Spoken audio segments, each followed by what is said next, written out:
Okay. Greetings to everyone who is assembled here. I am very sorry that I was not able to attend in person because South Africa has always been very important to Palestinians generally, and especially to those who are involved in the fight for freedom, justice, and peace. South Africa offers one important example of how the world can come together and how international solidarity can assist in the fight for justice and freedom. I don't need to tell you that we live in a very interrelated world. And what happens in one part of the world affects what happens in other parts. No country is an island by itself, however big, however powerful, however it pretends not to care what the rest of the world thinks. In reality, we are all interconnected.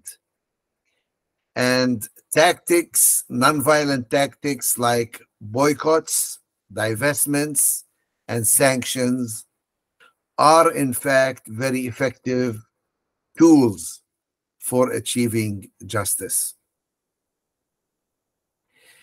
Palestinians today find themselves very much in need of this international solidarity. And we have the advantage not only of the experience of others, including South Africa, but also that international law has developed to the point where it recognizes apartheid to be an international crime against humanity and a criminal activity for which there is universal jurisdiction, so that leaders, politicians, army people, torturers, those who are involved in human rights violations that amount to the level of apartheid can in fact be tried in different countries and also come under the jurisdiction of the International Criminal Court. This is particularly important because now there is greater recognition that the activities of Israel towards the Palestinians does fulfill the conditions, the elements that amount to apartheid. But I must put this in an even broader context. Since 1967, when Israel captured the rest of historical Palestine, there has been a recognition that there could be a solution along the lines of a two-state solution, where Israel would return the territories it captured in 1967, and there would be a Palestinian state in the West Bank, Gaza, and Jerusalem, side by side by Israel. But that possibility of trading land for peace, of having a two-state solution, even though it was accepted by the Palestinians, by the Arab and Muslim world, and by the international community, this possibility or this possible solution was systematically undermined by Israeli activities for settlements in the occupied territories, as well as creeping annexation of these territories into the state of Israel. So that the reality that has come about today, after more than half a century of occupation, is that the two-state solution is no longer a possibility. This is now recognized by all those who are following this question, that with 800,000 Jewish settlers living in the occupied territories, with a system, an administrative system, a legal system, a structural system, a road system, an administrative system of police, of courts, of laws, of education, of health, that serves Jews only in the occupied territories, and which is separate from the system that serves the Palestinian Arabs who are under occupation. There is now a recognition that a two-state solution is no longer possible.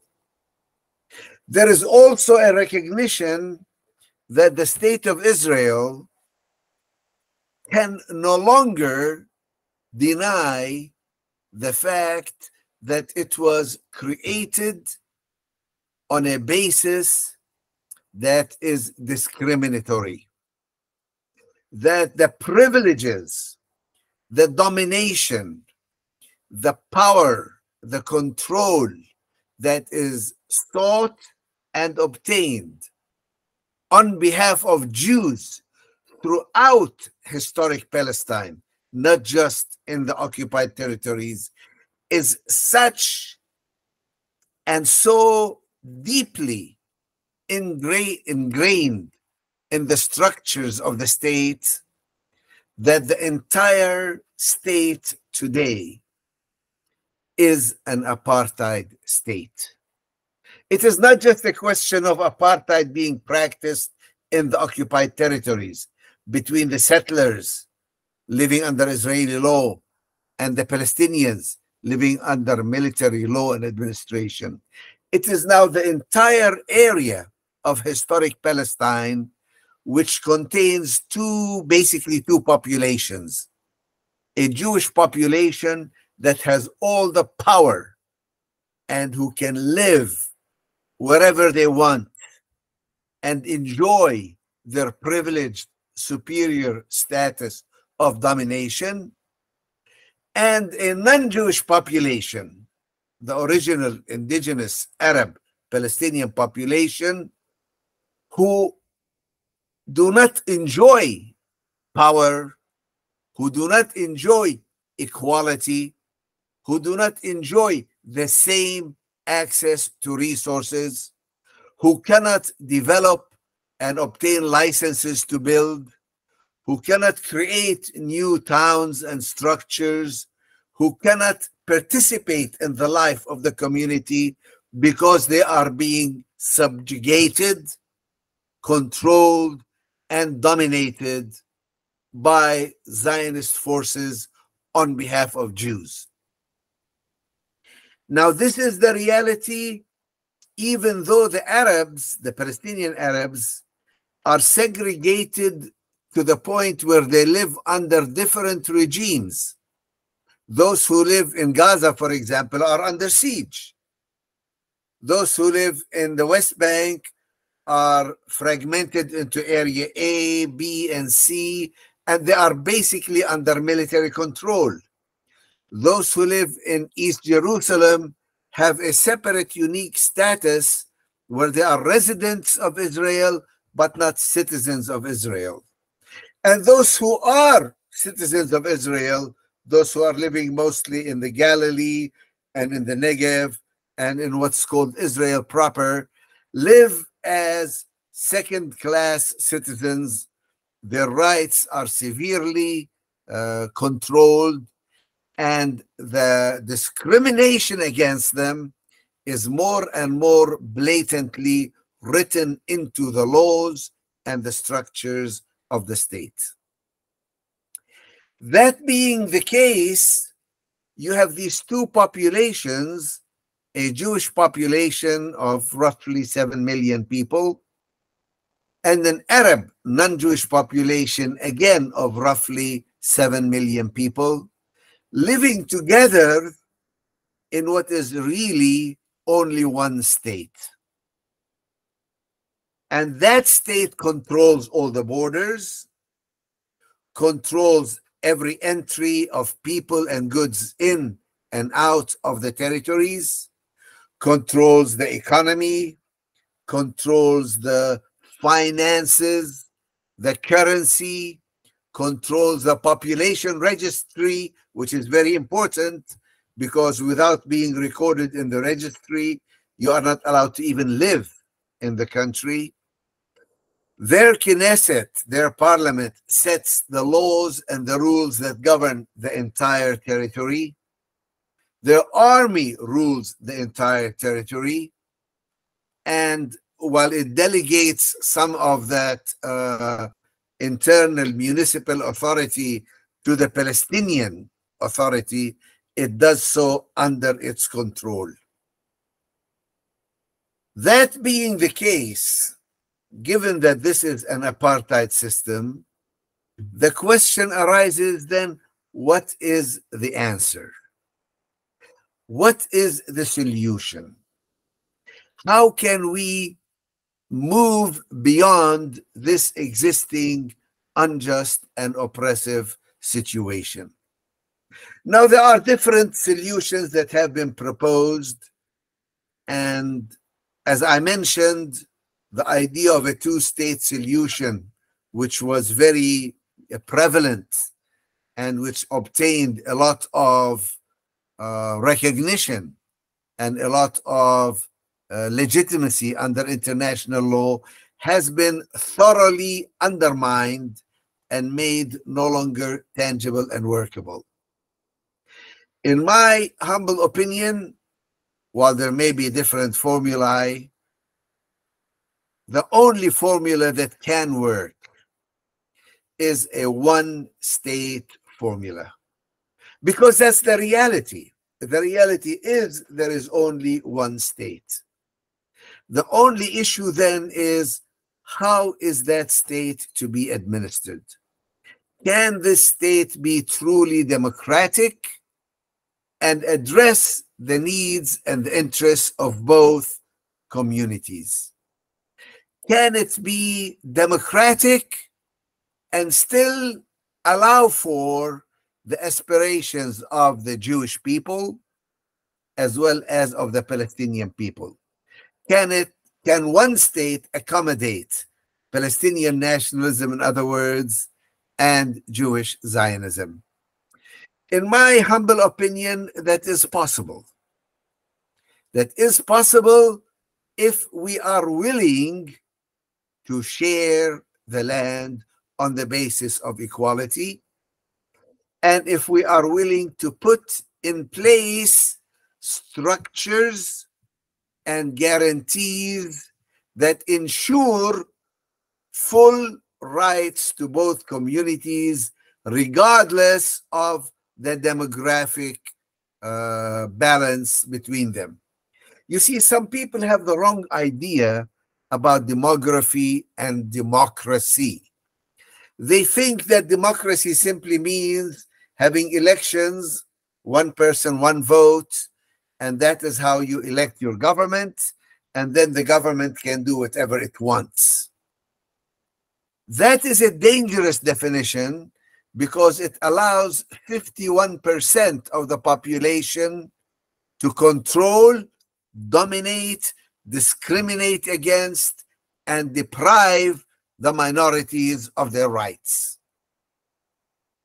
I think the example of South Africa is important because it shows that democracy, one person, one vote, does not mean the negation of the rights, in this case, of the white minority. Because as long as there is a strong constitution, as long as there are institutional guarantees that allow the individual as well as the minority to exercise its identity, its culture, its language, its traditions, and its history in a way that does not negate that of other people, then it is possible to have a democratic country, a pluralistic country that is non-racialist and that is non-discriminatory. Now, this may sound a little bit utopian, but in reality, it is possible. And there are communities and there are countries where, in fact, a number of ethnicities and races and colors and religions do coexist in peace and harmony with one another. It is not a given that the majority needs to control and dominate the minority. It is not a given that only if you are the dominant party can you exercise your identity and your religion in peace and in security. Now, I recognize that there may be particular needs for a community that are different from the needs of other communities. I wrote a book called Beyond the Two-State Solution, where I recognized, for example, that because of their history with anti-Semitism, anti-Jewishness, because of their history through the Holocaust, Jews in Palestine are very sensitive about security matters. So I proposed that we can address that security need in two ways. The first is to create the structure by which the Defense Ministry, the head of the Army, the Navy, and Air Force, and nuclear agency will always be a Jewish person with an Arab deputy, while all other positions in the army will be on the basis of merit and equality. However, I also recognize that the head of the police and internal security needs to be always a Palestinian Arab with a Jewish deputy, because Palestinians have suffered from discrimination by the Israeli police, by the border patrol, by the Secret Service authorities. So their history is about continued oppression by the police, whereas the history of the Jews is fear of external threats to their existence. And I try to accommodate both needs. I also believe there needs to be a constitutional court with at least 2 Arab and 2 Jewish justices out of 5, and where decisions have to be taken by 4/5 majority. This will ensure that regardless of who is in numeric majority at any one point, whoever gets elected with 51% of the vote, they can govern, but they govern under the Constitution. They will not be allowed to derogate from the rights of the minority or from the rights of the individual. Law, then, the rule of law, an independent judiciary, and a transparent governmental structure, as well as voting in a regular manner, all these elements, and the free press, I should add, are part of what constitutes a democracy. Democracy is not dictatorship by 51%. Democracy has to provide the ability for every individual and for every minority to survive, flourish, and thrive. because we are not doomed to live as tribal individuals who only operate within their tribe. In a genuinely pluralistic society, you can have elections where some whites will vote for blacks and some Jews will vote for Muslims or Christians, and some Christians would prefer a liberal Jewish woman to an Arab conservative man. It is all possible in a genuinely pluralistic society. And this does not require what's called trust. Everybody says you need a lot of trust for this system to operate. No, it does not require trust. It requires institutions.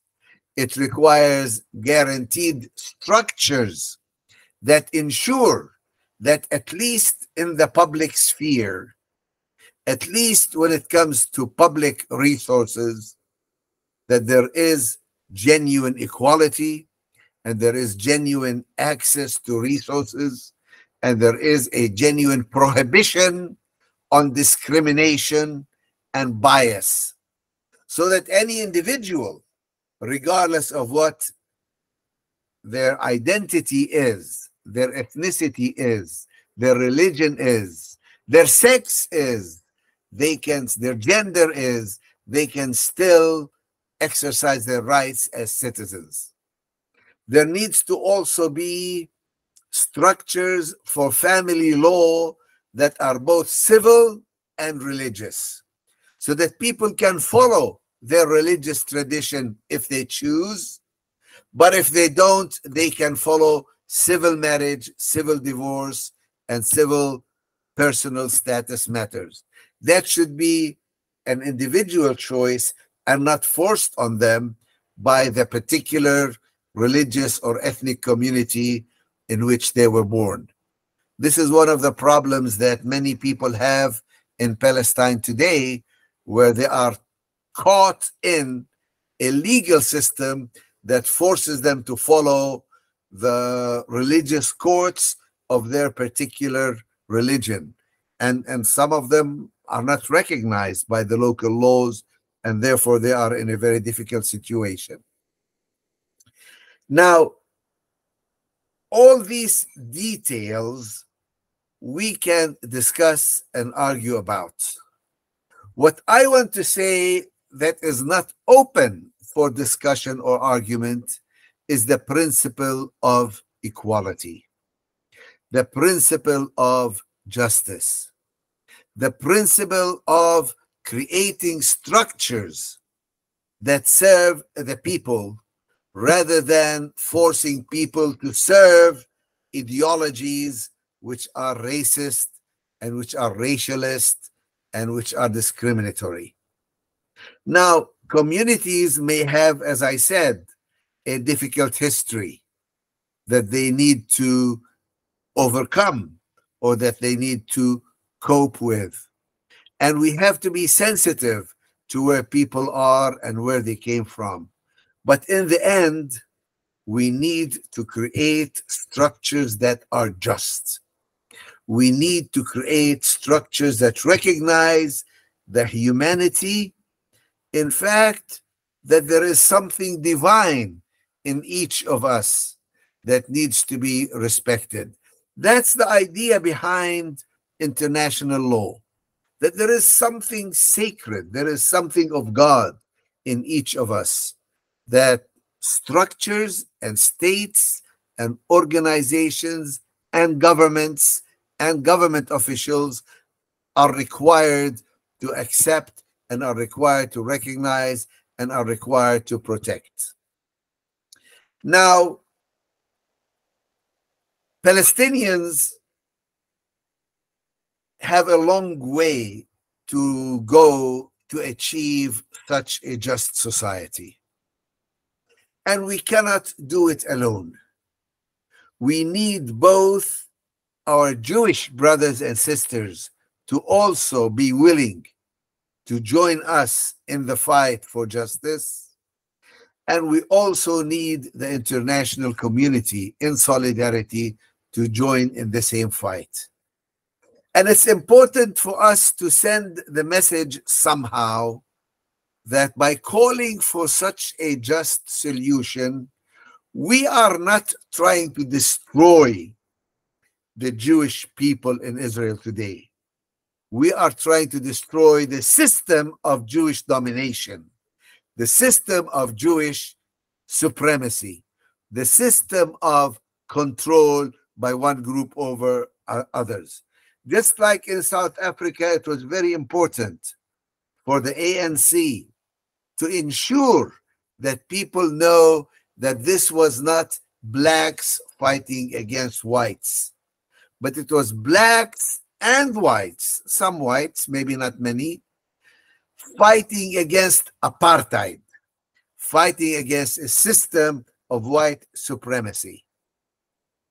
And that needs to be the message that we bring out of this conference as well, that we believe in justice. We believe in a just society. We want for Palestinians what we want for the Jewish Israelis. We seek for ourselves no more than we are willing to concede to the others. This is not the fight for one group to destroy the other or to overcome the other. This is the fight for both groups to overcome an unjust system and to work for a truly democratic, liberal, open, pluralistic society in all of Palestine for both Jews and Arabs, and on an equal basis. If you have the chance, and if you care to read more details about this, you can download my book for free from the website of Nonviolence International. Their website is nonviolenceinternational.net, and you can download the book or you can order it through Amazon to get some more details. But the importance is not my ideas. The importance is that whatever idea is being offered, whoever suggests that we need to support their idea or their ideology or their solution, have to be subjected to the same criterion. Is this just? Does this provide for equality? Does this provide for human rights and human dignity? Is this a society that all people, Jewish Israelis as well as Palestinian Arabs, can live with in dignity and humanity? This is what I believe in, and this is what I think Palestinians want and need. A state that does not provide these things to the Palestinians is not a solution and is not worth fighting for. Just like in South Africa, there were some solutions that were proposed. What about Bantustans? What about giving you self-determination and giving you your own passport and your own flag and your own state for your people? But it does not provide them with justice, does not provide them with equality, does not provide them with what they need in human dignity. So the Bantustans were rejected by the South Africans and by the international community. Whatever solution is being proposed has to be a just solution that provides for genuine equality and democracy and human rights. Thank you very much. God bless you.